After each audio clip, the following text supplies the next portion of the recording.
Hello बच्चों, let's read the question. So the question says select the incorrect statements regarding S phase of interphase.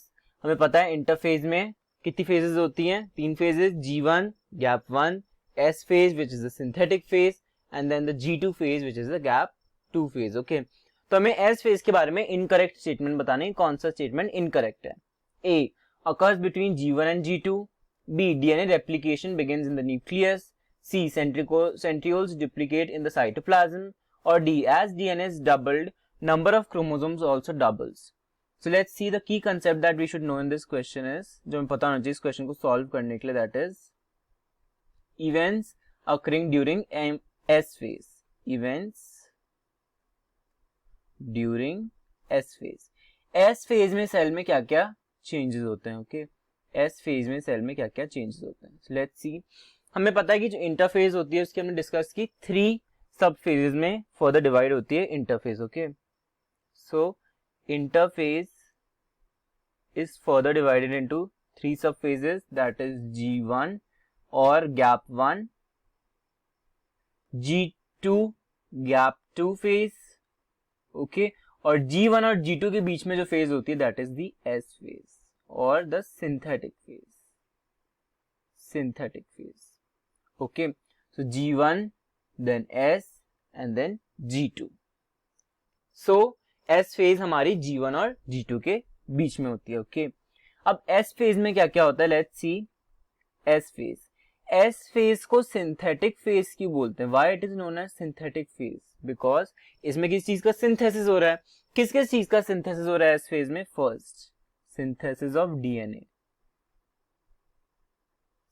Synthesis of DNA, या हम इसको DNA duplication या DNA replication भी बोलते हैं.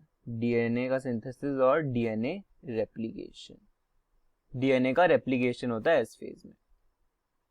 अब क्या होता है, सेल है, सेल को 2 में डिवाइड करना है, तो मतलब उसको हर चीज डबल डबल चाहिए. न्यूक्लियस को भी 2 में डिवाइड करना है, डीएनए को भी 2 में डिवाइड करना है. तो ये तो नहीं कि जो डॉटर सेल में आधा आधा डीएनए चल जाएगा, ऐसे आधा आधा हो जाएगा तो फिर उनकी डॉटर में भी आधा आधा जाएगा, तो डीएनए का कंटेंट तो कम होता जाएगा. इसलिए जो सेल क्या करता है, उसके पास जो डीएनए है उसको डबल कर लेता है ताकि जो डॉटर सेल्स में इक्वल अमाउंट ऑफ डीएनए जाए. Okay, so synthesis of DNA होता है. और सिंथेसिस ऑफ डीएनए कहाँ होगा? डीएनए कहाँ पे प्रेजेंट होता है सेल में? In the nucleus. तो डीएनए रेप्लिकेशन भी कहाँ होगा? In the nucleus.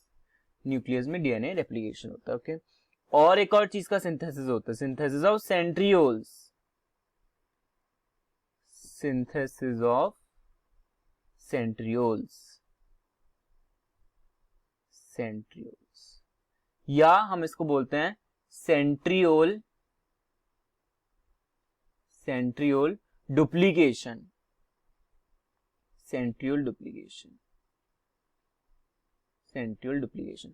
What is centriole? Centriole is an organelle जो एनिमल सेल में प्रेजेंट होती है, वैसी ऑर्गेनेल, और it helps in the cell division. Cell division में हेल्प करता है सेंट्रियोल. तो सेंट्रियोल का भी डुप्लीकेशन एस फेज में ही होता है. और ये क्या बनाता है? एस्टल फाइबर्स, स्पिंडल फाइबर्स, इनका प्रोडक्शन सेंट्रियोल करता है. ओके, सो सेंट्रियोल कहाँ होता है? हमारा साइटोप्लाज्म में होता है. सेंट्रियोल डुप्लीकेशन भी कहाँ होगा? In the cytoplasm. Centriole duplication occurs in cytoplasm. So हमें ये चीजें पता है. This are the basic things. अब हम एक चीज, बहुत इंपॉर्टेंट कंसेप्ट जो हमें एस फेज में पता होना चाहिए, that is, let's see. In S phase we know कि क्या होता है हमारा? डीएनए का रेप्लिकेशन होता है. DNA replication. डीएनए रेप्लिकेशन, इसका क्या मतलब हुआ डीएनए रेप्लिकेशन का?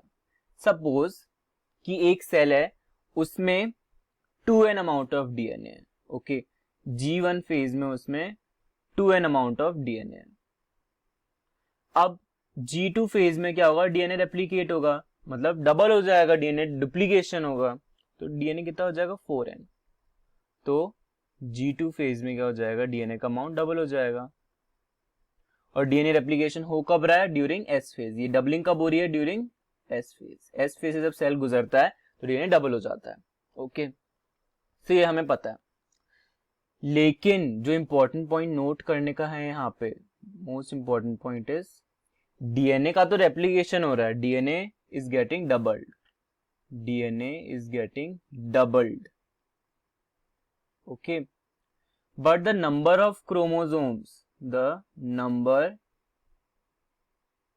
of chromosomes.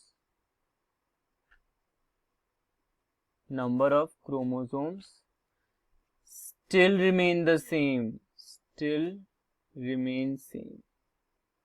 डीएनए का तो डुप्लीकेशन हो रहा है, लेकिन क्रोमोसोम का नंबर अभी भी सेम रहेगा, वही रहेगा. क्यों सेम रहेगा? वाई? Let's see. ये हमारा क्रोमोसोम है, जैसे ये क्या है हमारा क्रोमैटिड, ये इसके आर्म्स हैं. What is this? क्रोमैटिड. ये है क्रोमैटिड. अब जब डीएनए का रेप्लिकेशन हुआ तो ये क्रोमैटिड तो हमारे पास ऑलरेडी था. अब इसमें एक ये नया क्रोमैटिड भी ऐड हो गया. नया क्रोमैटिड भी ऐड हो गया. पहले तो एक क्रोमैटिड ही था. अब क्रोमोसोम में कितने क्रोमैटिड हो गए? 2 क्रोमैटिड. तो जो डबल वाला डीएनए है, जो नया डीएनए ऐड हुआ, वो उसी क्रोमोसोम में ऐड हुआ, नया क्रोमोसोम नहीं बना. सो लेट्स सी, अगर हम 2 सेल्स बनाएं, अगर एक ही सेल बनाऊं मैं, this is the cell of G1 phase, ये G1 फेज का सेल है, और दूसरा सेल में बनाऊं G2 फेज का सेल है. ओके, इसमें 3 क्रोमोसोम्स हैं. This is 1 chromosome, this is 1, this is second chromosome, 1 first chromosome, second chromosome and the third chromosome. 3 chromosome है इसमें. अब जब डीएनए का रेप्लिकेशन हुआ, यहाँ पे क्या होगा? एस फेज होगी, डीएनए का रेप्लिकेशन होगा. अब क्या होगा कि जैसे ये पहला क्रोमोसोम था, ये वाला तो पहला क्रोमोसोम था, अब इसमें एक और क्रोमैटिड ऐड हो जाएगा. क्यों? क्योंकि डीएनए का रेप्लिकेशन हो गया. ये दूसरा क्रोमोसोम था, इसमें एक क्रोमैटिड था, अब इसमें एक और क्रोमैटिड ऐड हो जाएगा. क्यों? डीएनए का रेप्लिकेशन हुआ है. ये थर्ड क्रोमोसोम था, इसमें एक क्रोमैटिड था, अब इसमें एक और क्रोमैटिड ऐड हो जाएगा. क्यों? क्योंकि डीएनए का रेप्लिकेशन हुआ है. तो क्रोमैटिड कितने हैं इसमें? तो 3 क्रोमैटिड हैं. इसमें क्रोमैटिड कितने हो गए? 6 हो गए. मतलब डीएनए का अमाउंट डबल हो गया, डीएनए रेप्लिकेशन हो गया. क्रोमोसोम्स कितने हैं इसमें? 3 क्रोमोसोम्स. 3 क्रोमोसोम. उसमें क्रोमोसोम कितने हैं? अभी भी 3 ही हैं. This is 1, 2 and 3. अभी भी 3 क्रोमोसोम्स ही हैं. 3 क्रोमोसोम्स. तो डीएनए का अमाउंट तो डबल हो गया, लेकिन डीएनए का amount is doubled, but number of chromosomes are still the same. So this is very important concept, हम सबको याद रखना है. So now let's go to the question. So question में हमसे इनकरेक्ट स्टेटमेंट पूछा है. तो फर्स्ट ए है occurs between G1 and G2. Yes, S phase तो G1 एंड G2 के बीच में होता है, हमने देखा. B, DNA replication begins in nucleus. S phase में 2 का रेप्लिकेशन होता है, एक तो डीएनए का और एक सेंट्रियोल का. डीएनए का न्यूक्लियस में होता है, सही बात है. सेंट्रियोल्स डुप्लीकेट इन साइटोप्लाज्म, ये भी सही बात है. As DNA is doubled, number of chromosomes also doubles. नहीं, डीएनए डबल होता है लेकिन नंबर ऑफ क्रोमोसोम डबल नहीं होता. So this statement is incorrect. This statement is incorrect. Number of chromosomes remain the same. So I hope your concept is clear. Best of luck. Thank you.